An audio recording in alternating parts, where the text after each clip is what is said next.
Welcome back to Fear Begins. Tonight we are diving into something chilling. Something whispered about only when the mountains are cloaked in darkness. This is 9 Appalachian ghost stories locals refuse to talk about. By the time you finish listening, you may start questioning every sound you hear in the woods and every shadow flickering outside your window. Make sure to like, subscribe, and let us know in the comments where you are watching from. Now let's begin. The first story comes from a man named Caleb, who grew up in a tiny community tucked deep in the Appalachian Mountains of West Virginia. His family had lived in the same hollow for generations, their land surrounded by steep ridges that shut out most of the world. Caleb said he always knew the mountains were alive with things that did not belong to the daylight. When he was 12 years old, Caleb often stayed at his grandfather's cabin at the edge of the ridge line. His grandfather was the kind of man who believed in never speaking more than necessary, the type who knew when rain was coming just by sniffing the air. On summer nights they would sit on the porch, listening to the frogs and the cicadas hum. Together, his grandfather smoked his pipe and sometimes muttered old sayings Caleb did not understand. One evening, as the sky turned the color of iron and the fog began to spill from the trees, Caleb's grandfather leaned forward and whispered, "Do not ever go to the cemetery past the hollow after dark. The dead there do not rest easy." Caleb thought it was just another one of those strange warnings older folks passed down, meant to scare children into obedience. But the warning never left his mind. That fall, Caleb learned exactly why the old man had spoken so seriously. One October night, he and two of his cousins sneaked out with flashlights, daring each other to go past the ridge. They followed the dirt path until the forest swallowed them whole. The beam of their lights cut through the mist in trembling circles. After half an hour they reached the small cemetery, its crooked stones jutting from the ground like broken teeth. The moment they stepped inside, the air grew thick and hard to breathe. Caleb described it as if the whole forest was pressing down on his chest. His cousin laughed nervously and shined his flashlight across the gravestones. And that is when they saw it. At first, it looked like fog drifting low across the ground, but then the fog began to rise and take a shape. Tall, thin, with long arms that stretched in impossible angles. The face, if it had one, was nothing but a pale blur. The boys froze, unable to speak. The thing glided toward them without a sound, its arms dragging along the ground as if searching for something. One cousin bolted, screaming through the trees. The other dropped his flashlight and stumbled back, but Caleb could not move. He said it was like the thing was holding him in place, with nothing more than its gaze. Then he heard it whisper his name, not loud, not harsh, but in the voice of his grandmother who had died 2 years before. That broke whatever spell had gripped him.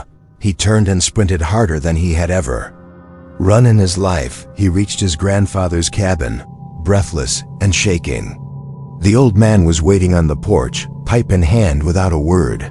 His grandfather grabbed him by the shoulders, looked him straight in the eyes and said, "You went where I told you not to go. Did you hear them?" Caleb nodded, unable to speak. His grandfather sighed and said, "They call to you in the voices you miss. They know what will stop you from running. Never go back there again." Caleb swore he never returned to that cemetery. But to this day, when the fog creeps into the hollow and the night goes quiet, he swears he can hear that same whisper calling from the woods, using the voices of people long dead. The mountains are filled with such stories, whispered warnings, and rules passed down through families like survival tools.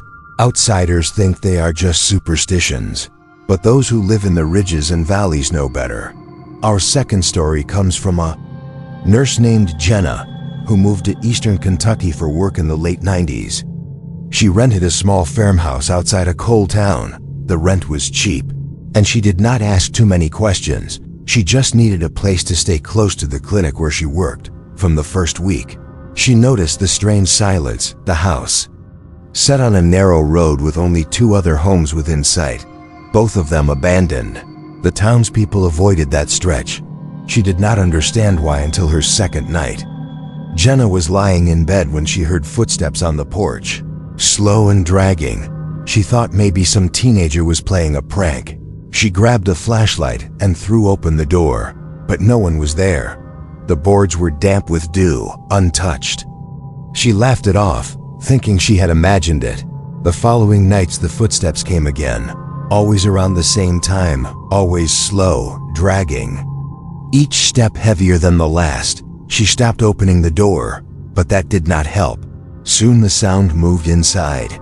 She would hear them pacing the hallway, moving from room to room, stopping outside her bedroom door. She told herself she was overtired from the night shifts, until one evening when she came home and found every cabinet in the kitchen wide open, every drawer pulled out. She locked the door behind her and tried to convince herself maybe she had forgotten. But deep down she knew, one night the footsteps came closer than ever, stopping just outside her door.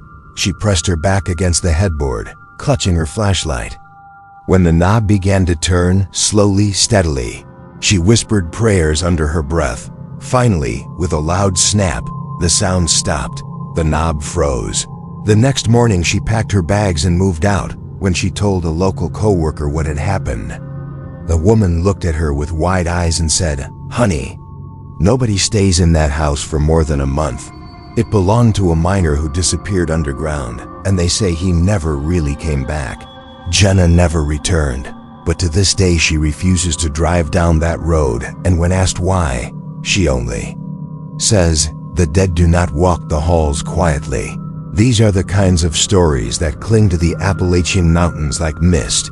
Stories of people who vanish, of voices that whisper when you are alone, and of houses that breathe even when no one lives inside. The second story comes from the rugged hills of West Virginia, where the forests are so dense that even the midday sun struggles to break through the canopy. In these hollows, families have lived for generations, often isolated, tied to the land and its legends. One such legend is about a place the locals call Harper's Hollow, a valley that sits in permanent shadow and carries with it a chilling reputation. People say that Harper's Hollow was once a thriving logging community back in the late 1800s. The lumber was rich, the work was steady, and families carved out lives in small wooden cabins along the ridge. But something about the valley never sat right. Stories spread of workers disappearing, tools vanishing overnight, and strange noises echoing through the woods at dusk. One of the most persistent tales comes from a logger named Daniel Keaton. He was a young man just married, with dreams of building a future from the steady income logging offered. According to the account passed down through his family, Daniel worked the late shift one evening when he heard what he thought was the cry of a child echoing through the valley. Concerned, he set down his axe and followed the sound deeper into the woods. But instead of finding a child, Daniel stumbled upon a clearing where the air felt unnaturally cold. He swore he saw a figure standing at the edge of the clearing, pale and motionless. When he called out, the figure dissolved into the mist. He returned to the camp shaken, refusing to talk about what he had seen. Weeks later, Daniel disappeared during his shift. His body was never found, only his axe lying deep in the hollow. The men who worked alongside him refused to enter that part of the forest after sunset. They said the child's cry never stopped, and sometimes it came from different directions all at once. The town eventually dwindled, families leaving after too many men went missing. Today, Harper's Hollow is abandoned, swallowed back by the forest. But some hikers who wander too far off the trail report the same chilling sound of a child's cry, pulling them deeper into the woods. A group of college students once decided to test the legend. They camped near the hollow, recording audio and coding audio in hopes of catching proof. Their footage, now buried in internet forums, supposedly captured hours of silence interrupted by a faint but undeniable sound. A child's voice calling for help in the dead of night. The students claimed they packed up before dawn, and when they checked their recordings later, they discovered the voice had whispered each of their names one by one. Whether it is the spirit of Daniel Keaton some darker entity that feeds on the living, or just the land itself refusing to let go of its dead. No one can say. But Harper's Hollow remains, one of those places that locals avoid, not out of superstition alone, but because too many who dared to explore have failed to return. And those who do return never speak of what they saw. From West Virginia, we move south into the misty foothills of Tennessee. Here lies another tale. Whispered only in hushed voices, it is the story of the Whitmore Cabin, a rotting, one-room structure hidden in the Appalachian backwoods, said to be built by a man running from the law in the early 1900s. The cabin was a place of secrecy, yet also one of great violence. The man, known locally as Elias Whitmore, was said to have been on the run after a robbery turned bloody. He built his cabin in the forest, away from the prying eyes of the law. The stories say he was paranoid, sleeping with his rifle at his side, and that he distrusted even the travelers who occasionally stumbled across his path. One evening, Elias supposedly allowed a weary traveler to spend the night. That decision sealed his fate. In the morning, both men were dead, their bodies found by hunters weeks later. The cabin, stained and broken, was left untouched. Over time, vines crawled over the roof, the door sagged, and the forest began reclaiming the place.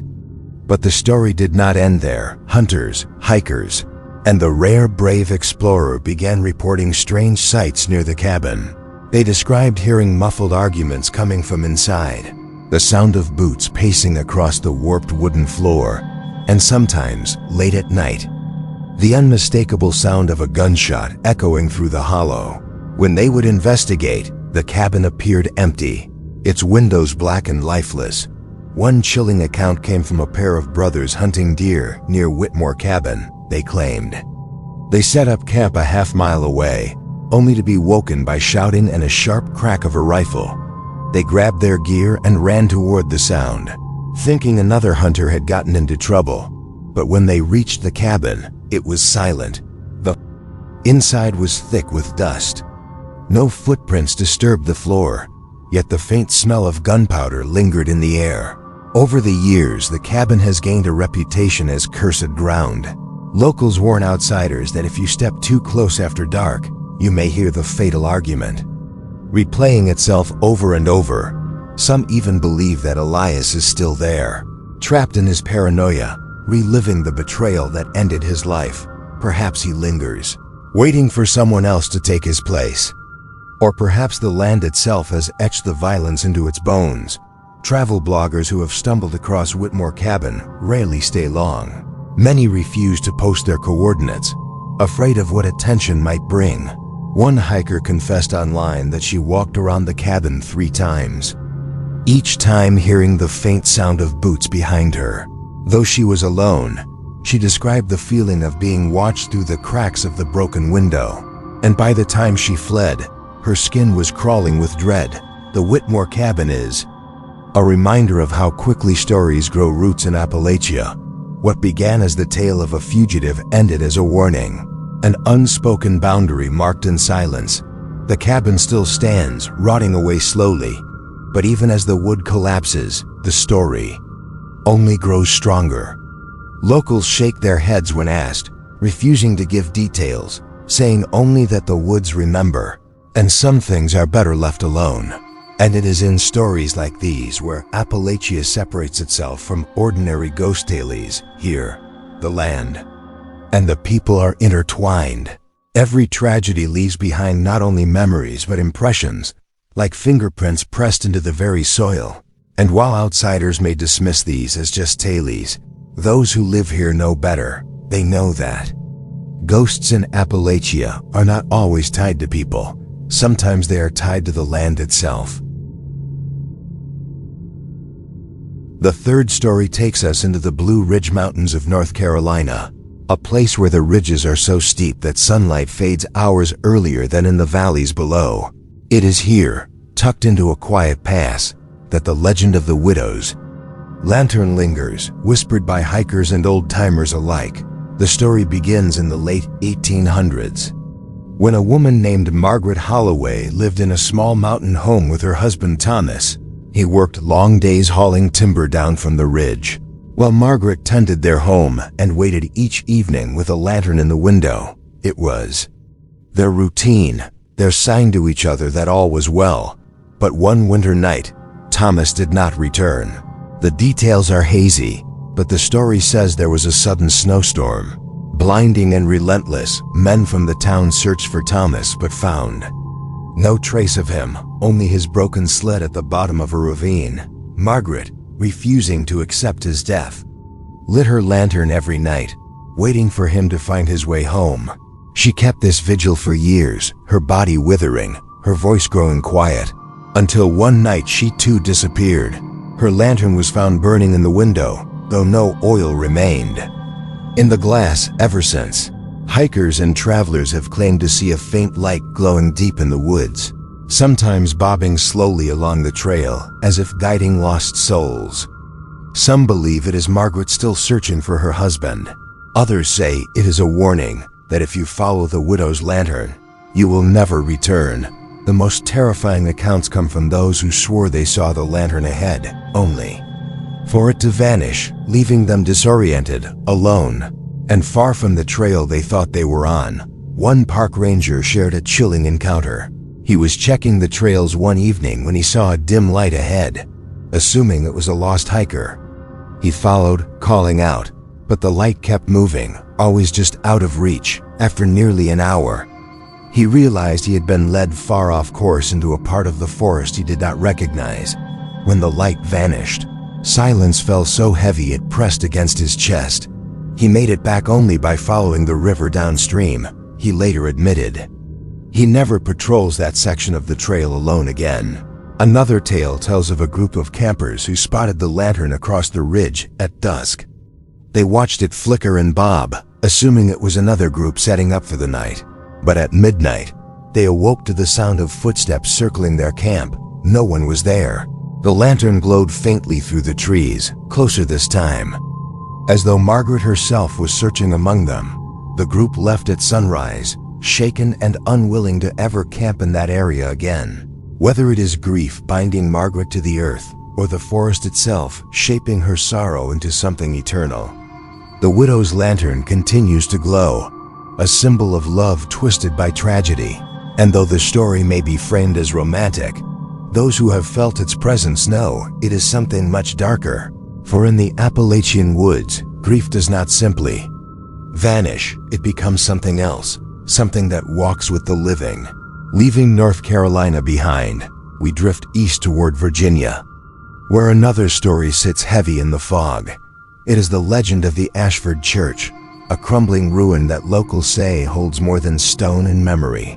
The church was built in the early 1900s by a small congregation, perched on a hill overlooking a coal town. For decades it stood as a place of worship, until a fire swept through the town in the 1940s, leaving the church blackened and hollow. Though rebuilt, the church never thrived again. Congregants dwindled, the roof sagged, and eventually it was abandoned. Today, only fragments remain. But while the walls crumble, the stories remain sharp. People say that the church is not empty, that the fire left behind more than scars. Teenagers who wander there at night talk about hearing faint hymns echoing from within the broken walls, the sound of a congregation singing though no one is inside. Others report shadows shifting along the cracked altar, as though a preacher still delivers sermons to an invisible flock. The most unnerving reports, however, are of voices calling out directly, addressing people by name, pulling them deeper into the ruin. One man, a photographer, went to capture the decaying structure. He admitted later that he felt uneasy the moment he stepped inside. The silence was thick, yet his ears picked up the faint sound of music. At first he thought it was the wind through the rafters, but when he raised his camera, he swore he saw faces in the lens, dozens of them, all watching him. He dropped his gear and left, refusing to return for it. Another witness, a young woman, told a local paper about her experience at Ashford Church. She had gone in on a dare, lighting a candle at the ruined altar, She claimed the air grew heavy, and the flame bent as though someone had blown on it. But no one was there. Then a voice whispered behind her, soft and clear, calling her by her full name. She fled, the candle still burning in her hand. The article never followed up, but those who read it swore her account was genuine. Even in daylight, the church carries a strange weight. Visitors describe feeling watched, their footsteps echoing louder than they should. Some refuse to enter at all, staring only from the road before shaking their heads and leaving. Perhaps the tragedy of the fire imprinted something on the land, or perhaps the faith of the congregation created an energy that still lingers. Whatever the reason, Ashford Church is avoided, its pews long gone but its presence undeniable. Appalachian churches are often built as community anchors, places of hope and safety. But here the opposite has taken root. Instead of comfort, the ruin brings dread. Instead of hymns of salvation, only whispers of the lost. For those who pass by Ashford Church, the advice is always the same. Keep walking, do not linger, and never answer if a voice calls your name. And in stories like these, we see a pattern emerge, a thread that ties Appalachia's ghost stories together. They are not just tales of spirits haunting the living. They are warnings, boundaries, reminders of places where the past refuses to fade. Locals refuse to speak of them, not because they do not believe, but because they believe too much. Our next story takes us to the mountains of West Virginia, to a place called Tygart Hollow. The hollow itself looks ordinary, a low stretch of land where the trees grow thick and the fog clings to the ground long after sunrise. But the locals will not walk there after dark. They say Tygart Hollow belongs to the Lady in White, a figure whose sorrow is so strong it twists the very air around her. Her tale is rooted in tragedy. In the early 1900s, a young woman named Clara was set to be married to a coal miner who lived in the nearby camp. On the morning of her wedding day, the mine collapsed, trapping and killing her fiancé along with nearly 20 others. Clara was inconsolable. They say she put on her wedding dress anyway and walked down into Tygart Hollow, lantern in hand, searching for the man she would never see again. She never came back. Weeks later, hunters found her body deep in the hollow. Still in her dress, her lantern was beside her, burned out. Her death was ruled exposure. But to this day, people claim Clara never really left. Hikers report seeing a pale figure drifting through the trees, the hem of a white dress dragging across the leaves. Sometimes she is holding a lantern, sometimes not, but always her face is hidden. A truck driver passing through at night once saw her standing in the middle of the road. He swerved to avoid hitting her, crashing into a ditch. When he looked back, there was no one there, but his cab reeked of burnt oil, the same smell miners often carried on their clothes. Another man swore he heard sobbing as he walked along the hollow at dusk. He thought it was a woman in distress, until the crying turned into laughter, sharp and cold, echoing all around him. He ran and never returned. For families who live nearby, the story of Clara is not entertainment. It is a warning. Parents tell their children not to wander in the hollow after dark, not because of bears or coyotes, but because Clara might call to them. Her grief has turned to something hungry, drawing in anyone who listens. Some claim she lures people deeper into the woods, her dress glowing faintly in the dark until they vanish. Skeptics say these are just old folk tales. Yet the number of accidents in the area is difficult to ignore. Cars skidding into ditches, hikers getting lost even on marked trails, people found disoriented with no memory of how they strayed so far. Always the same stretch of road, always the same hollow. A local historian once said that Clara's story is not unique, that women in white appear in ghost lore across the world, but in Appalachia, it feels more personal, more immediate. Here, the line between the living and the dead is thin, and the weight of sorrow presses down like fog. Tygart Hollow is one of those places, and Clara's story is its shadow, moving south into Tennessee. We come to a tale tied not to a single person, but to an entire family. The Benton farm sits abandoned on a stretch of land outside a small town. Its barn collapsed, its fields overgrown. To outsiders, it looks like nothing more than another forgotten homestead. But locals will not set foot near it. The story of the Benton farm is one of betrayal, revenge, and whispers that never stopped. The Benton family lived there for generations, raising cattle and growing corn. But in the 1950s, a feud erupted between the brothers who owned the land. Arguments over money, boundaries, and pride split the family apart. One night, one of the brothers was found dead in the barn, his throat cut. The sheriff called it an accident, a farm tool gone wrong. But no one in town believed that story. Not long after, the rest of the Benton family left, abandoning the farm. And that is when the whispers began. People walking near the property claimed to hear arguments drifting across the fields at night. Men's voices raised in anger, the slamming of doors, the sound of boots stomping across the porch. Yet when anyone went to look, the house was empty. Over time, the stories grew darker. Hunters said they saw figures moving behind the broken windows, shadows pacing back and forth.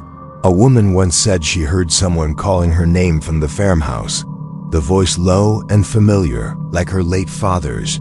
But when she looked inside, there was nothing except an overturned chair. The most disturbing tale comes from a group of teenagers who snuck onto the farm in the 1980s. They wanted to prove the ghost stories wrong. They entered the barn and found old tools scattered across the dirt floor. As they joked and laughed, one of them picked up a rusted scythe. Suddenly, a loud bang echoed from the loft above.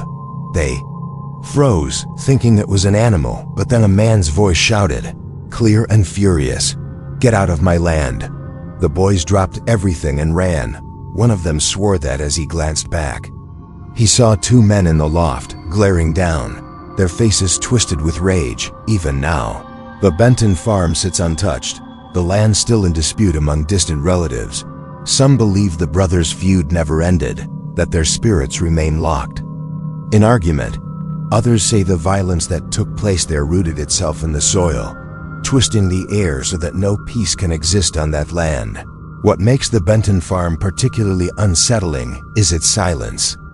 Visitors describe standing in the yard and feeling as though the world is holding its breath. Birds do not sing there. The wind seems to stop at the fence line. And then, when the silence feels unbearable, the whispers begin, faint at first, then louder, until they sound like voices right beside you, arguing, demanding, accusing. And just when you think you understand the words, they vanish, leaving you shaken and unsure of what you heard. These are not just ghost stories told for thrills. They are warnings woven into the landscape, the Lady in White of Tigard Hollow, the endless feud of the Benton farm. They remind anyone who listens that Appalachia is more than mountains and valleys. It is a place where grief, anger, and tragedy take root and do not let go. Places where the past is not buried, but alive, whispering through the trees, waiting in the fog. The fifth story leads us into Kentucky, to a place many locals refer to only as Dead Man's Curve, a stretch of winding road carved into the hillside where accidents happen far too often.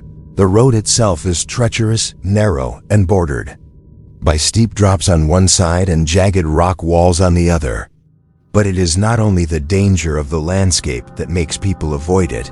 It is the belief that something or someone waits there in the dark.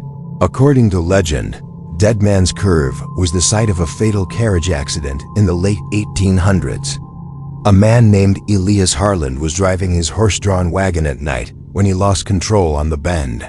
The carriage overturned, crushing him beneath. His wife and children survived, but were left stranded until morning. Elias's body was buried nearby. And for a time, the story was treated as a simple tragedy. Yet within a few years, travelers began to speak of a figure walking the curve at night. A man in old-fashioned clothes carrying a lantern, his face pale, his eyes wide and unblinking. Drivers tell of seeing him appear suddenly in the middle of the road, forcing them to swerve. Some say they hit him, only to find no body. Their vehicles left dented, but nothing in the road. Others describe following the glow of his lantern through the fog, thinking it was another car, until it vanishes into the woods, leaving them alone in total darkness. One chilling account comes from a state trooper who was called to the curve after a string of accidents. He parked his car with the lights off and waited. Just watching, around midnight, he saw a faint glow appear near the bend. Slowly it took shape, a figure holding a lantern. The trooper later said it felt like the man was watching him, waiting. As the figure drifted across the curve, another car approached, swerved violently, and crashed into the embankment. The driver survived, but when asked what made him swerve, he swore he saw a man in the road. The trooper never returned to that post again. Locals avoid Dead Man's Curve whenever possible, choosing longer routes rather than risk traveling it at night. They say Elias Harlan's spirit is trapped there, replaying his final moments over and over, pulling others into his fate. Truckers passing through often leave offerings at a small wooden cross near the bend. Coins, bottles of whiskey, even cigarettes, as though trying to appease him. But the most disturbing part of the story is not the figure itself. It is the sound. Drivers claim that, as they approach the curve, the night grows unnaturally quiet. Then, faintly they hear the creak of wooden wheels, the crack of a whip, and the panicked whinny of horses. Just before the lantern appears, it is as though the accident is still happening, over and over, bleeding through time and into the present. From Kentucky, we move deeper into the Appalachian Mountains of Georgia, to a story whispered about among hunters and campers, the tale of the Red Ash Cabin. This cabin is said to stand somewhere in the Chattahoochee National Forest, though no one seems able to pinpoint its exact location. Some claim it moves, appearing where it should not, as if the forest itself hides and reveals it at will. The origin of the Red Ash Cabin is murky.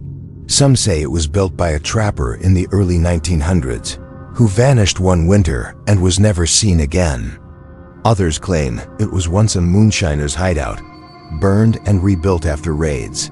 The common thread, however, is that anyone who spends a night inside never comes back the same. The cabin is described as small, with red-stained wood that looks like ash mixed into the grain, a single window that reflects nothing, and a door that groans like a living thing. Hikers who stumble across it say the air around it feels wrong, too still, too heavy, as if the forest is holding its breath. Some report hearing whispers from inside, even when the cabin appears empty, words they cannot understand. A chilling account tells of two hunters who sought shelter there during a storm. They lit a fire, unpacked their gear, and tried to ignore the strange smell of the place. Something metallic and sweet, in the middle of the night. One of them woke to find the fire had gone out, yet the room glowed faintly red. He turned to his friend, only to see him sitting upright, eyes wide, staring at the window. When he followed his gaze, he saw faces pressed against the glass. Dozens of them, pale and twisted, watching from the dark. The hunters fled. Abandoning their supplies, they returned as later with friends, but the cabin was gone. Nothing remained but an empty clearing. The supplies were never found. Another story tells of a hiker who entered the cabin out of curiosity. He claimed he felt compelled to sit in the single chair at the table, as though an invisible hand pressed him into it. He stayed there for hours, unmoving, listening to the whispers. When he finally broke free and left, he discovered he had lost an entire day. His watch, his phone, everything insisted 24 hours had passed, though to him it felt like minutes. Those who talk about the Red Ash Cabin often lower their voices, saying it is not a ghost but something older, something that wears the shape of a home to lure people in. The faces in the glass, the whispers, the missing time, all signs of a presence that is not human. Some even claim the cabin itself is alive, feeding on those unlucky enough to cross its path to this day. The Red Ash Cabin is considered one of the most dangerous legends in Appalachia. Not just a ghost story, but a place to be feared. If you are hiking in the Chattahoochee Forest and stumble across a cabin with red-stained wood, the advice is simple.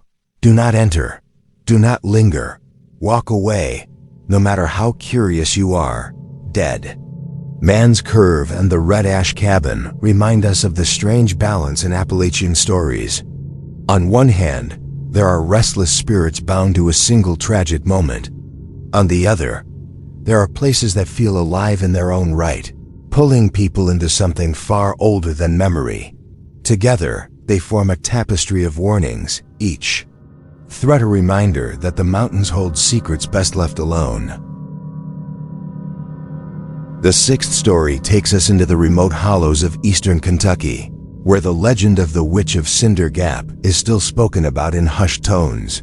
Cinder Gap is a narrow pass between two ridges, little more than a trail winding through thick pine and oak. Long ago, families used it as a shortcut to reach the nearest town. But over the years, fewer and fewer dared to walk through it. The story begins with a woman named Eliza McGraw, who lived alone in a small cabin on the edge of the gap in the late 1800s. Rumors spread quickly that she was a witch. People claimed she could heal the sick with herbs, but also curse crops and animals with a whispered word. In a time when suspicion ran high, the community turned against her. One autumn, when a sickness swept through the valley and children began to die, the townsfolk blamed Eliza. They dragged her from her cabin, accused her of consorting with the devil, and hanged her from a tree in the very center of Cinder Gap.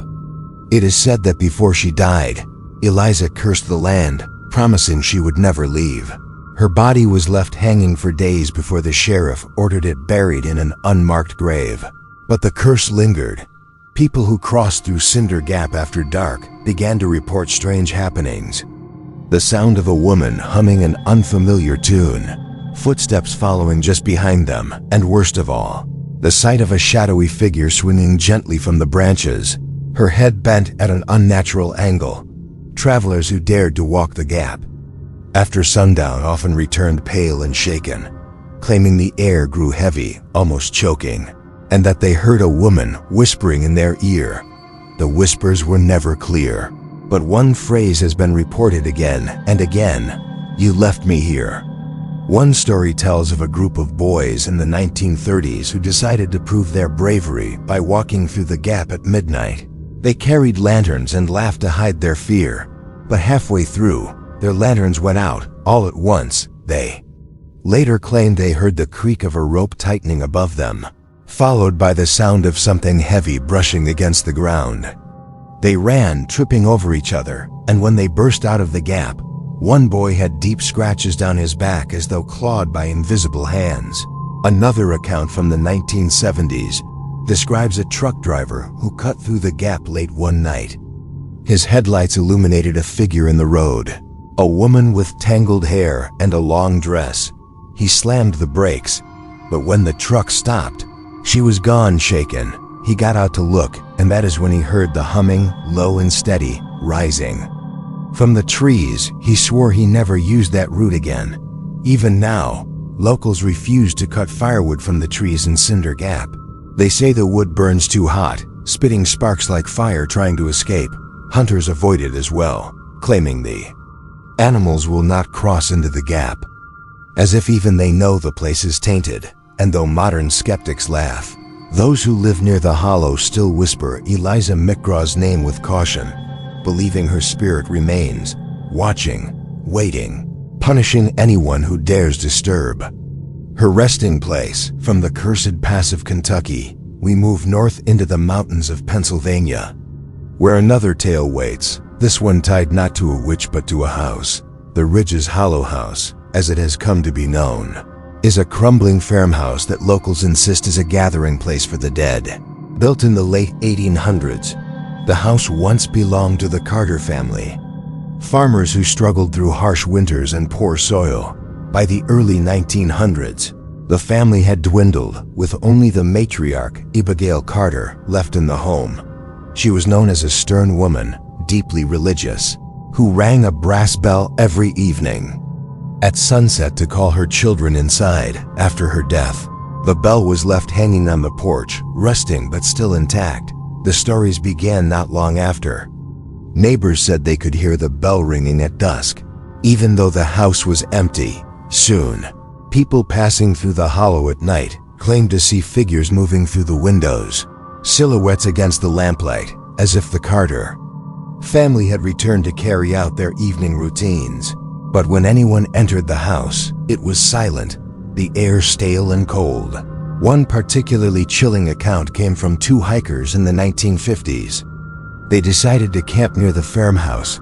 Curious about the local legends, at sunset, they heard the faint toll of the brass bell, clear and measured. Startled, they watched as the windows of the house lit up with a warm, golden glow.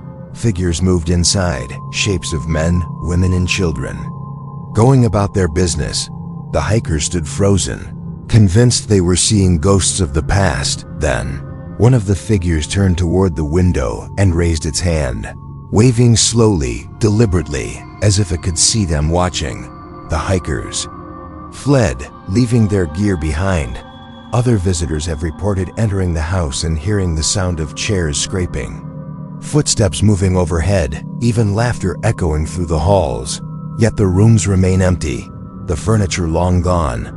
The most unsettling reports, however, involve the bell. Some claim that if you stand on the porch at dusk, you can hear it toll, and once it rings, something will follow you home.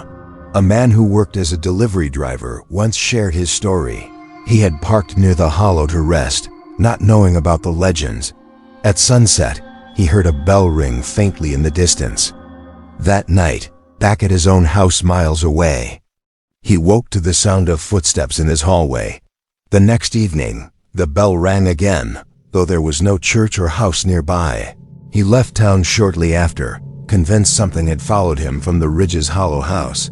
The locals treat the farmhouse with caution. Some will drive past but refuse to look at it directly, as if acknowledging it gives it power.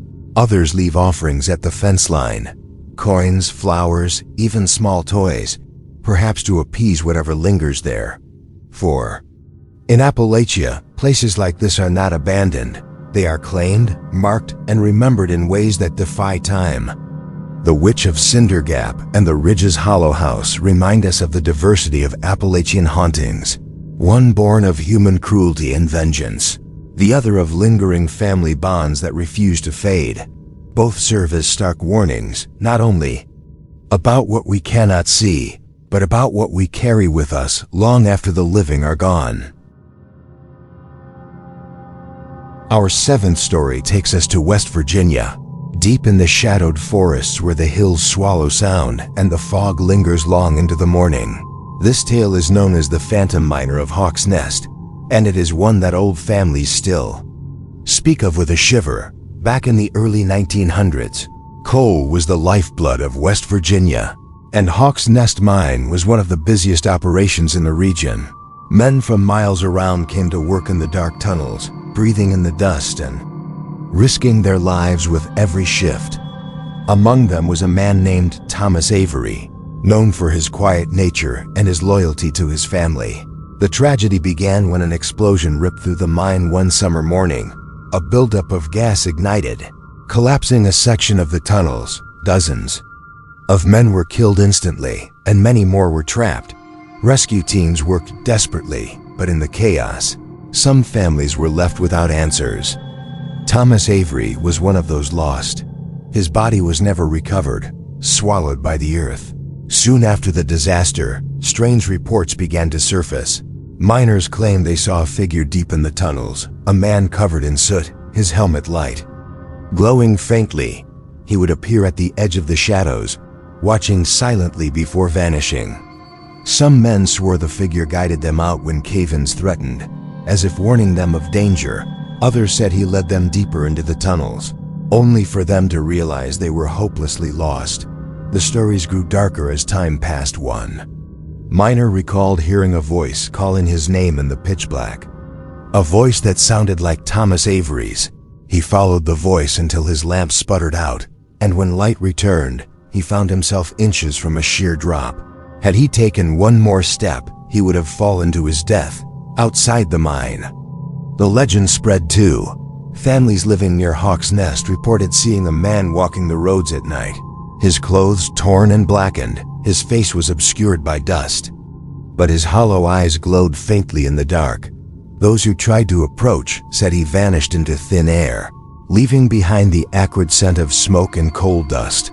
One chilling story tells of a boy in the 1940s who wandered too close to the mine. He returned home pale and trembling, saying he had spoken to a man who asked for help finding his family. The boy described him in detail, matching Thomas Avery perfectly. The strange part was, the boy had never been told of the disaster or the men who had died, even today. Some claim the phantom miner is still seen, especially on foggy nights when the air is heavy and the ground seems to hum. Locals avoid the area after dark, convinced Thomas Avery is still searching for his way home, or perhaps trying to drag others with him into the tunnels where he remains. From the haunted mines of West Virginia, our path twists south into the smoky ridges of Tennessee, where another chilling tale emerges. This one is known simply as the Crying Woman of Devil's Fork. Devil's Fork is a narrow stretch of road that winds through thick forest, so named because its sharp turns have caused countless accidents. But the true horror is not the road itself. It is who or what travelers encounter there. The story begins with a woman named Mary Collins in the early 1900s. She was newly married and pregnant when her husband disappeared on the road home from work. His body was never found, though his horse returned, dragging the broken harness behind. Mary searched endlessly, but her grief consumed her. In the depths of winter, she vanished as well. Her body was discovered months later in the woods near Devil's Fork, frozen, her unborn child lost with her. It is said her cries began soon after. Travelers walking the road after sunset reported hearing a woman sobbing, low and heart-wrenching, echoing through the trees. Some claimed they saw her figure drifting along the roadside, clutching her swollen belly, her face streaked with tears. If anyone tried to speak to her, she would turn and vanish, leaving only the sound of weeping. Over the decades, the legend grew. Drivers reported swerving to avoid a woman standing in the middle of the road, only to find nothing there. Others swore that after passing through Devil's Fork, they heard crying in the backseat of their car. A few even claimed to see wet handprints on their windows. Though it had not been raining, perhaps the most terrifying accounts are those involving children. Parents tell of their little ones speaking of the sad lady they saw outside the car window, waving gently as the family drove past. The children describe her in chilling detail: a pale woman with long hair, a dress clinging to her thin frame, and eyes that seemed too empty, too hollow to belong to the living. One story from the 1980s tells of a young couple who stopped their car on Devil's Fork late at night. They had heard the legend and wanted to see if it was true. As they waited, the air grew colder and a faint sobbing rose around them. Suddenly, their headlights flickered, and in the beam, they saw a woman stagger onto the road, clutching her stomach. Her face was gaunt, her mouth open in a silent scream. The couple sped away in terror, but when they reached home, they found streaks of moisture across the hood of their car, like tears frozen in place. Locals warn never to stop on Devil's Fork after dark. The Crying Woman is said to follow those who linger, her sorrow attaching itself to anyone who dares witness her pain. Some say she is searching for her lost husband. Others believe she is hunting for her child. Whatever the truth, her grief has seeped into the land, making Devil's Fork one of the most feared stretches of road in Tennessee. The Phantom Miner and the Crying Woman serve as reminders of the weight Appalachia carries. The land itself seems to hold on to suffering, replaying it again and again, trapping both the living and the dead in cycles of tragedy. And for those who stumble into these haunted places, the question remains: are these spirits reaching out for help, or are they trying to drag the living into their endless sorrow? Our eighth story drifts into the wild ridges of North Carolina, a place where mist clings to the ground like a living thing, and the woods seem to whisper with every step. This is the story of the Lantern Man of Shiloh Ridge, a tale so deeply ingrained in local lore that generations have been warned to never follow strange lights in the forest. Shiloh Ridge is a remote area where logging camps once thrived. In the late 1800s, workers cut deep into the hills, building makeshift cabins and relying on lanterns to light their way home after long shifts. One evening, a logger named Samuel Briggs vanished. His friend said he had been walking back to camp alone, carrying a lantern, but he never arrived. A search turned up nothing, no footprints, no broken branches, as if he had stepped off the earth entirely. Days later, men in the camp began to see a strange light moving through the trees. It looked like a lantern swaying gently, bobbing as though carried by someone walking the trail. But when they approached, the light moved deeper into the woods, luring them. Further from safety, those who followed said the light led them in circles, until exhaustion set in, and when they finally stumbled back to camp, their nerves were shattered. As the years went on, the legend of the Lantern Man spread. Hunters told of being stalked by a floating light, appearing just far enough to draw them in, then disappearing. Some swore they saw a shadowy figure carrying it, a tall man with hollow eyes and a grim expression, his body half hidden by fog. The lantern itself glowed with a strange, unnatural brightness, too white, too sharp, unlike any flame. One chilling account came from a family in the 1930s who lived on the edge of Shiloh Ridge. The father returned home late one night and saw a lantern swaying in the trees. Thinking it was his son searching for a lost calf, he followed it into the woods, calling out. But as he drew closer, the light jerked away, moving faster. He chased it until suddenly it vanished, leaving him alone in complete darkness. Hours later, he stumbled home shaken, insisting he had heard footsteps trailing him the entire way back. The most disturbing story is of a group of campers in the 1970s. They set up their tents on the ridge, ignoring the warnings. That night, they saw a lantern bobbing in the distance. One of them, laughing nervously, shouted for the Lantern Man to come closer, and he did. A tall, thin figure stepped into the clearing, the lantern casting shadows across his hollow face. The campers screamed and ran. But when they returned the next morning to collect their gear, every tent was slashed open, their belongings scattered, as if torn apart by unseen hands. Locals today still avoid the ridge after dark. Some believe the Lantern Man is Samuel Briggs, lost forever, doomed to lure others to share his fate. Others claim it is older, something tied to the land itself, using the image of a lantern to trick the living. Whatever it may be, the advice remains the same. If you see a lantern swinging in the woods of Shiloh Ridge, turn away, do not follow, for it may be the last path you ever walk. From the ghostly lanterns of North Carolina, we move west into the rugged hills of Virginia, where the final story in this chilling collection unfolds. This one is known as the Silent Watchers of Dagger Creek, and even among Appalachian tailies, it stands out as something truly unsettling. Dagger Creek is a narrow waterway that cuts through dense forest. The area was once home to a small settlement in the 1800s, but disease, floods, and hardship drove the families away, leaving behind only crumbling chimneys and stone foundations. Over time, hikers and explorers began reporting strange experiences near the creek, and soon the legend of the Silent Watchers was born. It began with whispers of being observed. People crossing the creek felt eyes on them, heavy and unrelenting. Some described the sensation as almost physical, like weight pressing down on their shoulders. At first, nothing was seen, but then the reports grew darker. Hikers began to notice figures standing in the trees, tall and thin, perfectly still. Their faces were obscured, either by shadow or by some trick of the light, but the feeling was always the same. These were not people.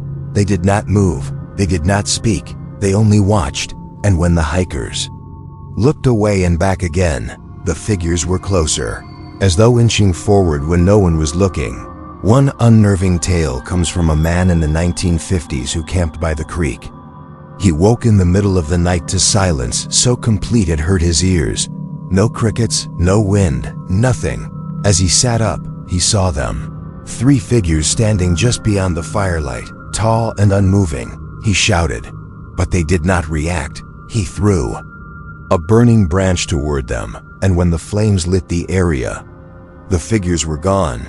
Yet when he turned back to his camp, his tent had been slashed open while he had been distracted.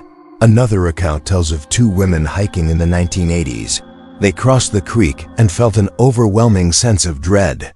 As they hurried along the trail, they glanced back and saw a line of figures standing along the bank, their heads tilted in unison, watching silently. The women ran until their lungs burned, and when they finally stopped, they swore they still felt eyes on them.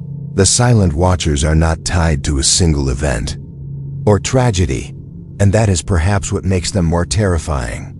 They have no story, no origin, only presence.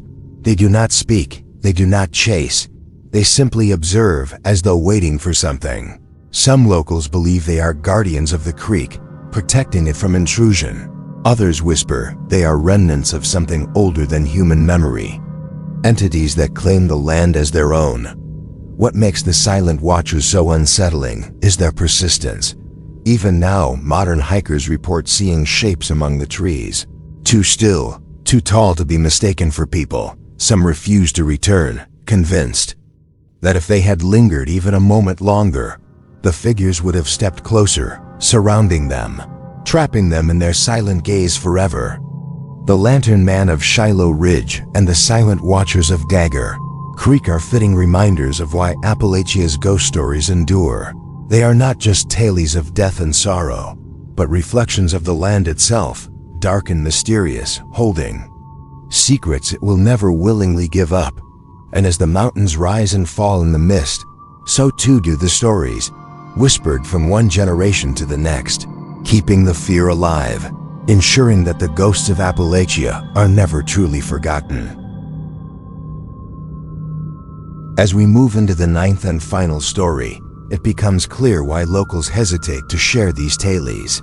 This last one is whispered with unease even among those who claim not to believe in ghosts.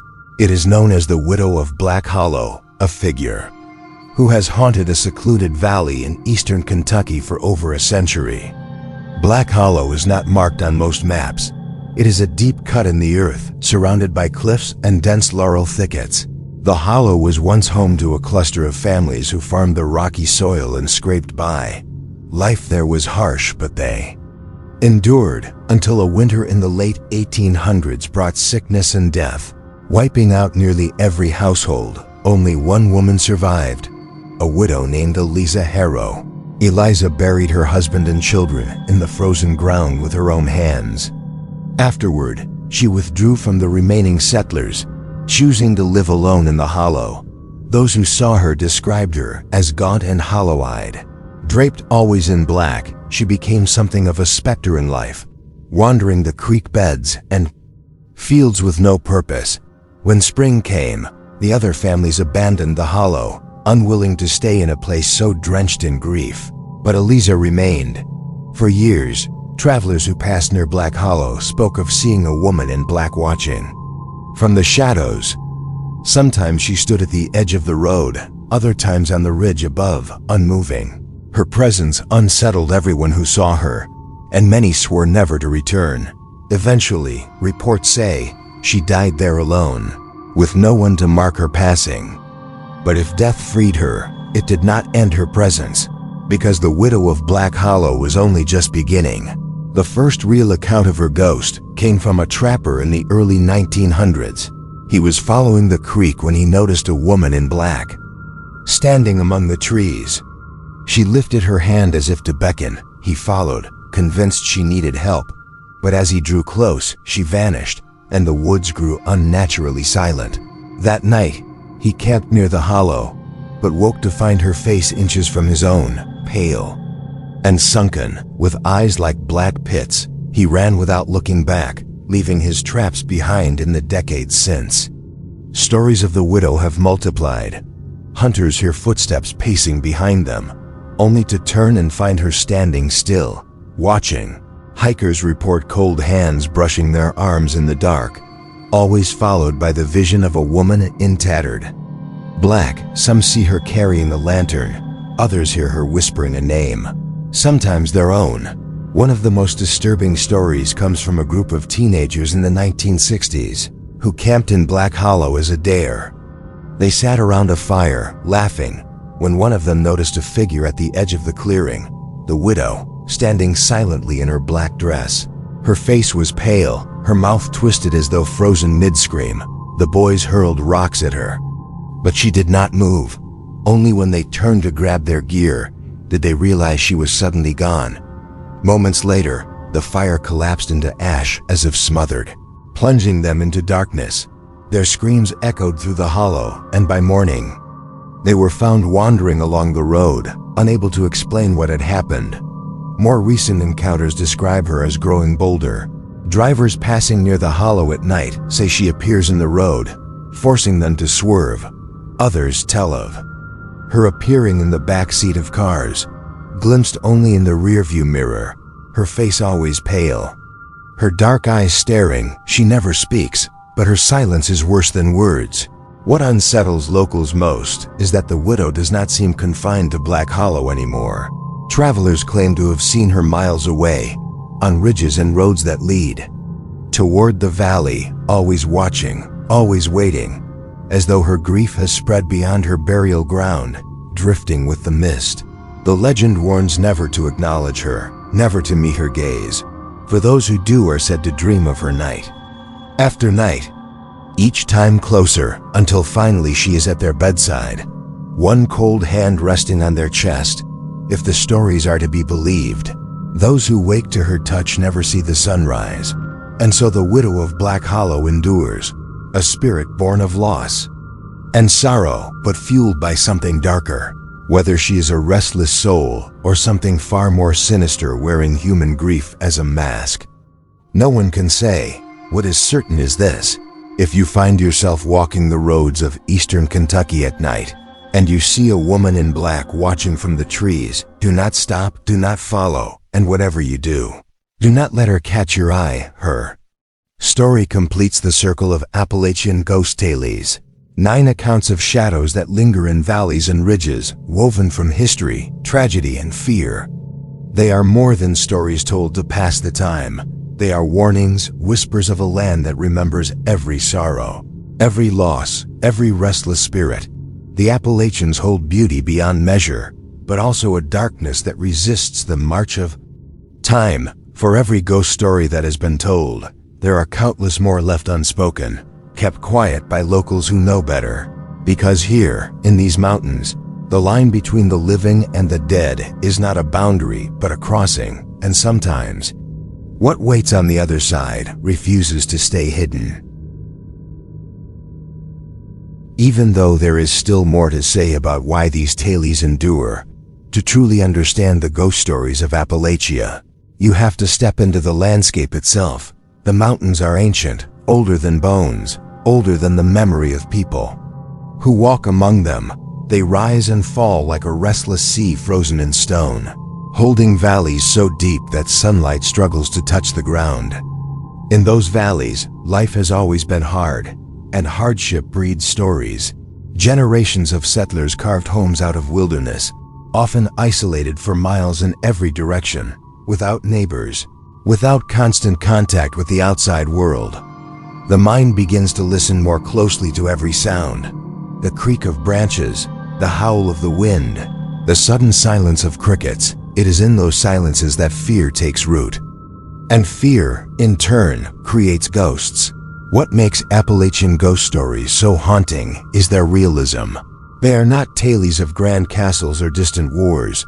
They are about cabins in the woods, lonely roads, forgotten mines, abandoned schools. They take place in places we can all imagine ourselves walking into.